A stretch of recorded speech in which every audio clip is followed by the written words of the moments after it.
दिया है और जब भी दिया है हमेशा शानदार रिजल्ट आए हैं। लेकिन अभी फिर कल किसी का फ़ोन आया, मैंने उनको बताया था, फिर उनकी डॉटर को प्रॉब्लम थी, उनकी डॉटर एचआर में है, मतलब एमएनसी वगैरह टाइप की फील्ड में है, तो वहाँ पर लोगों को और टाइम नहीं मिल पाता।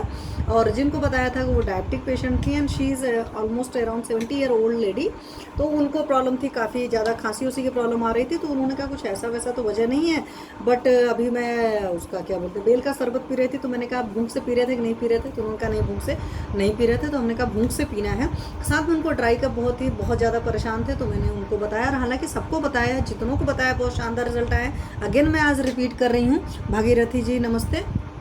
तो उसमें क्या है कि आप घी गरम कर लीजिए, घी गरम करके उसमें काली मिर्च 1 चुटकी डाल दीजिए, 1 या 2 चुटकी भी डाल सकते हैं, जैसा आप देख लो, मतलब एज के हिसाब से डिसाइड कर सकते हो। और उसमें 1 चुटकी सेंधा नमक डाल लीजिए और गरम गरम उसको रात को सोते वक्त चाटन करके सो जाइए। तो ड्राई कफ में इतना शानदार रिजल्ट आता है, मतलब जो किसी भी दवा से नहीं रुक रहा होता तुरंत जाकर सबसाइड होता है। कुछ लोग को ज़रूरत पड़ता है कि 2-4-10 दिन भी हम दिलाते हैं। और साथ में क्या करना, आप ड्राई कफ है तो वाता संप्राप्ति है, यहाँ से सोच लोगे तो बस्ती वगैरह देने की जरूरत पड़ती है। मैं हमेशा कहती हूँ कफ के केस में देखिए, अगर आपका पेट साफ हो रहा है कि नहीं हो रहा है, पेट साफ होना बहुत ज़्यादा जरूरी है। अगर पेट नहीं साफ हो रहा होगा तो आपको इस तरह की प्रॉब्लम आएगी ही आएगी। तो प्लीज़ इन सारी चीज़ों का ख्याल रखें, उसके साथ आप इन चीज़ों को करते हैं, बहुत शानदार रिजल्ट आते हैं। क्यों मैं बार बार इन चीज़ों को करती हूँ, क्योंकि ये जब किसी का कॉल आता है ना आपकी, फिर मतलब रिकॉल आ जाता है कि हाँ अभी आया था, अभी इनका अनुभव था, इनका अनुभव था, इनका अनुभव था। क्योंकि हमारे आयुर्वेद में हर चीज़ दे रखी है, शास्त्रों में सब कुछ है। रिसर्च का मतलब क्या है कि हम बार बार उसका और अनुभव करते हैं और अच्छा मतलब पता चलता है और भी लोगों को बता पाते हैं। तो जितना अनुभव आता है उसकी कहते हैं ना कि ये कह सकते हैं कि फिर से एक ठप्पा लगता है, yes this is authentic, this is doing 100% efficacy है। तो इस वजह से इन सारी चीज़ों को मैं बात करती हूँ। तो इसको अभी आप लोग भी यूज़ करके देख सकते हो और अपना रिजल्ट शेयर करते हो। हाँ सुनीता पाल दीदी नमस्ते। जिन लोगों के दिमाग में क्वेरी है कि थोड़ा सा भी सेंधा नमक डाला कि हमारा बीपी बढ़ जाएगा, तो प्लीज़ वो लोग मत करिएगा। जिनको शास्त्र में श्रद्धा नहीं होती, आयुर्वेद में श्रद्धा नहीं होती, वहाँ पर आयुर्वेद उनके लिए कुछ भी काम नहीं करता है।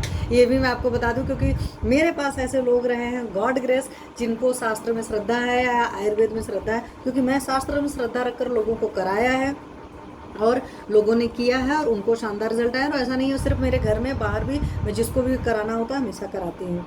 ठीक है, अगर कोई बहुत पुराना होता है, जैसे कई बार एक हुआ ट्यूबरकुलोसिस वगैरह के पेशेंट रहे, तो उनके कफ में फिर अलग तरीके से हमें काम करना पड़ता है। लेकिन अगर कोई वैसी उस तरह की संप्राप्ति नहीं, ट्यूबरकुलोसिस नहीं है, कोई उस तरह का उफिंग कफ वगैरह कंडीशन नहीं है, तो तुरंत रिजल्ट आता है। तो आप लोग भी करिएगा और करने के बाद में अपना रिजल्ट मेरे साथ शेयर करिएगा। मैं हमेशा ये सारी चीज़ें क्यों बताती हूँ, इसलिए बताती हूँ कि मैंने तो किया है, आप भी करिए। और आप भी करने के बाद में जो लोग भी यूज़ कर रहे हैं, वेदर आप चिकित्सक हो, आयुर्वेदिक फिजिशियन है, नहीं है कोई और हैं, किसी और प्रोफेशन के हैं, नॉर्मल हैं, मतलब कहते हैं आम जनता है, जो लोग भी मेरे साथ जुड़े हुए हैं, मैं इसीलिए जितने लोग मेरे साथ फेसबुक के साथ जुड़े हैं वो मेरे को फेसबुक पर सुन सकते हैं इस चीज़ को, जितने लोग इंस्टाग्राम पर जुड़े हैं, जो लोग मुझे जानते हैं वो सारे लोग, जितने लोग मुझे यूट्यूब के, हालांकि मेरे यूट्यूब के सब्सक्राइबर ढेर सारे हैं लेकिन उतने लोग नहीं जुड़े हैं, तो मैं सभी से कहती हूँ कि प्लीज़ सुनिए और सुनने के बाद में उसको फॉलो करने की कोशिश करिए, क्योंकि आयुर्वेद के प्रति अवेयरनेस अभी भी नहीं है। यहीं से मैं एक बात कहूँगी, अभी मैं कहीं ट्रैवल में थी, जो मैं हमेशा बात करती हूँ, तो उनका मतलब बहुत टाइम से एलोपैथिक ट्रीटमेंट वगैरह हो रहा था, बाइपोलर डिसऑर्डर वगैरह था, और फिर तब मुझे एहसास हुआ कि वो दिल्ली जैसे जगह में रहते हैं, उसके बावजूद they didn't know about Ayurveda, और आयुर्वेद की कितनी मतलब कह सकते इफिकेसी है, आयुर्वेद कितना काम करता है।